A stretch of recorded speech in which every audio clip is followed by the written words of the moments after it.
Metro rail कॉर्पोरेशनने दिव्यांग प्रवाशांसाठी 25% सवलतीची घोषणा केली असली तरी ही सुविधा सध्या केवळ आयफोन वापरकर्त्यांसाठीच उपलब्ध झाली आहे। त्यामुळे दिव्यांग प्रवाशांकडून नाराजी व्यक्त केली जात आहे। राज्याचे डीजी रश्मी शुक्ला 31 डिसेंबरला निवृत्त होत असून त्यांच्या उत्तराधिकाऱ्यासाठी 7 वरिष्ठ आयपीएस अधिकाऱ्यांची नावे गृह विभागाने यूपीएससी कडे पाठवली आहेत। एनआयए प्रमुख सदानंद दाते यांचं नाव सर्वाधिक चर्चेत आहे। भाजपाचा फोडाफोडीचा ट्रेंड लोकशाहीस घातक ठरत असून सरकारवरील अंकुश निवडणूक आयोगाकडून राहिलेला नाही अशी टीका सुप्रिया सुळे यांनी केली। त्यांनी देशभरातील पळवापळवीचे राजकारण संविधानासाठीही धोकादायक असल्याचे सांगितले।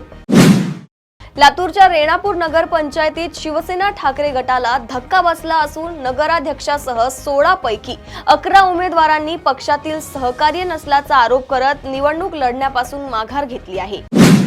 लाडकी बहीण योजनेत ई-केवायसी अनिवार्य करण्यात आले असून 2.5 लाखांपेक्षा जास्त उत्पन्न असलेल्या महिलांचे अर्ज बाद होणार आहेत। लाभार्थ्यांनी 31 डिसेंबर पूर्वी ई-केवायसी पूर्ण करणे आवश्यक आहे।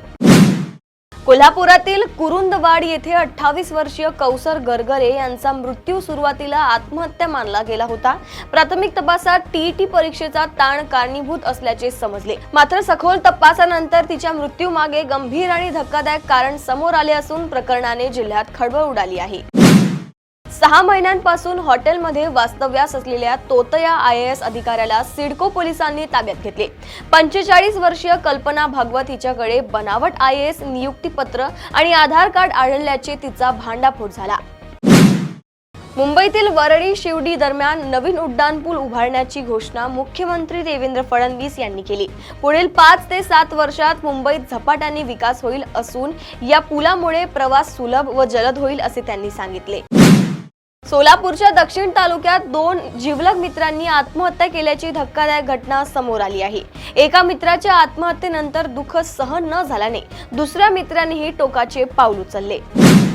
माओवाद्यांच्या स्पेशल झोनल कमिटीने मुख्यमंत्री देवेंद्र फडणवीस तसेच मध्य प्रदेश आणि छत्तीसगडच्या मुख्यमंत्र्यांना पत्र लिहून सामूहिक आत्मसमर्पणाची इच्छा व्यक्त केली आहे।